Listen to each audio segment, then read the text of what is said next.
ఏరా మామ, మన ఇండియన్ రూపీస్ ఇంత వాల్యూ లేకుండా పోతుందని చెప్పి అయితే నేను అస్సలు ఎక్స్పెక్ట్ చేయలేదు మామ.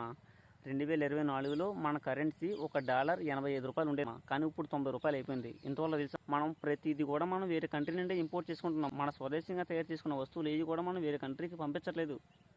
ఎందుకు పంపిస్తాం? మన వస్తువు మనం కొనకపోతే ఇంకొకరు ఎవరు కొంటారో చెప్పండి. నేను చెప్పేది ఏంటంటే, మన ఇండియన్ ప్రోడక్టే మనం వాడుకోవాలి. మనం మేడ్ ఇన్ ఇండియా. మన అంటే మన రూపీస్కి అసలు వాల్యూ లేకుండా పోతుంది. నేను ఈ వీడియో చేయకూడదు అనుకున్నాను యాక్చువల్గా. ఎందుకంటే చాలా పెద్ద పెద్ద యూట్యూబర్లు అయితే చేశారనమాట. కానీ వాళ్ళు చేసిన వీడియో మీ వరకు రావచ్చు రాకపోవచ్చు. ఎందుకంటే నాకు కూడా 5,000 మంది సబ్స్క్రైబర్లు ఉన్నారు. కాబట్టి మన భారతదేశం గురించి మనం చెప్పుకోవాలి మామ. అందువల్ల నేను చెప్తున్నా, మనకు రూపీస్కి అసలు వాల్యూ లేదంటే మంది మేధావులు ఉంటారు మామ.